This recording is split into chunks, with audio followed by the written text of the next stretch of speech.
I'm so conflicted on the is Valerie the best character in the game thing. It's like, some days I think she might be. Man, I was playing her when she was on honest B tier. But then, I don't know, other days I see some of the other characters in the game and I have some serious doubts. But I think she might end up being the most well-rounded in terms of all of her matchups. To be fair, someone has to be the best character in this game, and I think I'd rather deal with Valerie's than I would Geiger at this team. Yeah, I 100% agree with. I don't think some of the players realize how bad it was against, like, even think of, like, Midori early days. Where that just, I think some days that just felt completely unstoppable. Hey, that may just be a personal thing for me that I thought Midori was broken at one point, but definitely, like, in the alpha days, I felt that Midori was so dominating in the player base. Aphonics, it is a bad thing that Setsuki's top tier because she's too easy. Valerie? Yeah, oh sorry, that Valerie's top tier, yes. I don't know. I don't play nearly as much as I used to, but I feel like the game is in an overall better state than when I was playing more seriously. I'd agree with that. And I'd say for the first time in like almost a year, it feels like the dev team is going in the right direction. Yeah, everyone really was busted in the alpha days. Like, I think everyone pretty much rotated as stupidly broken at some point in time. Okay, maybe not Arg. You're right, Aphonics. Maybe not Arg. I stopped seriously playing, like, right around when Quince came out, so there's definitely a lot more issues than there were now. More overall characters were not great, balance-wise, then. At least I feel like it was. There was some definite standout strengths. Like, someone's going to be the best character in the game. Some characters are going to be stronger than others. It is a pipe dream to think that you can make a truly balanced fighting game, unless your fighting game is literally just the same character on both sides. Footsies is a completely 100% balanced game, because both of the characters are exactly symmetrical. the same. Yeah. It is a balanced game, but it is still got obvious imbalances, which is just the nature of being a fighting game. Yeah, that's the nature of the beast, right? Anything that has any sort of like diverging like abilities or whatever, right? Like FPSs, like there's obviously weapons that are better. Right? Chess. Someone has to start first. Yeah. Right? Like, what is it? Is white OP because... I think statistically speaking, white wins more games in chess. Val became top tier by not really getting many changes. She hasn't really gotten many like adjustments over the years, from what I can tell. People moved around her. But as Purple Shirt says, like, I think the large majority of the characters in this game are completely viable.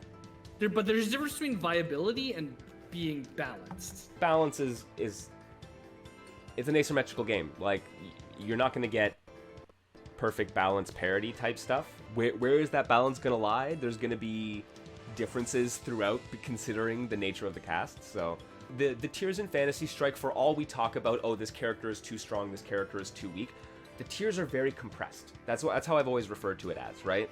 Where you're looking at them and it's like, yeah, Rook might be whatever bottom tier, but guess what?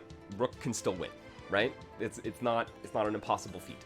That's worth remembering throughout all of these discussions. The reason the Val is the best is that all the other bests got nerfed. Yeah, like I said, all the other characters kind of changed positions around her. She was a great counter to a lot of the best characters in the game, right? Which made her that much stronger. I think one of her big assets is, how many matches would you say are bad matchups for Valerie, right? I can think of not great matchups, but even in some of the tougher ones, she can swing it, right? She has the ability to swing it, where I think a lot of characters don't necessarily. I think Rook is bottom tier. There's just a lot of really good players that play Rook and make them look good. Like most grapplers in most fighting games. It is very rare, it is by design of balance that a grappler character will never be a top tier. Because when they are a top tier, that becomes a problem. And you'll find that grapplers will often be some of the most played and most successful characters very early in a game's life. Like, it's the first order optimal strategy will often be the grappler, because you need a couple of hits, you get most of the damage, and they have strong inherent mix-ups. And so when people don't know how to play the game, that's going to be super strong, because that can bypass a lot of the game that gets played. As the game progresses, there's all these other nuances that come into play, and it makes winning as a grappler significantly harder. So you'll see them drop into tiers as games age, as a rule. They're super strong at first, they end up being perceived as weaker later, and so they'll fall to the bottom of the tier list. But like I said, Fantasy Strike's tier list is so compressed, they're going to be really strong. Like, you're going to get great players for characters that are not as good as other characters in the game. And they can make it look like a 5-5 matchup when it's really a 7-3, or whatever the case may be. People aren't necessarily using that character to their best potential, which is another thing that impacts how they're perceived as so unbelievably weak.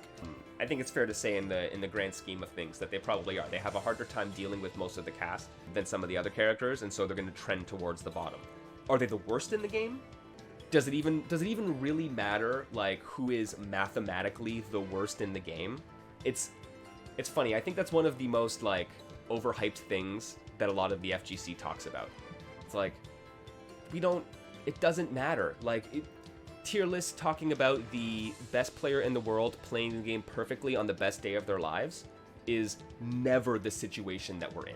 So while it might have some, like, good theoretical value, like, in practice, when someone ever starts a new game and says, who's top tier? I'm like, I don't know, whoever you like to play. That's who's top tier, right? Who's top tier in your mind? It's funny. Like, where do we put her? I mean, we can just say, like, Setsuki and Rook are down there. They struggle a bit more. Valerie is up there. She struggles a little less. Quince breaks people's brains, so he's in a tier of his own.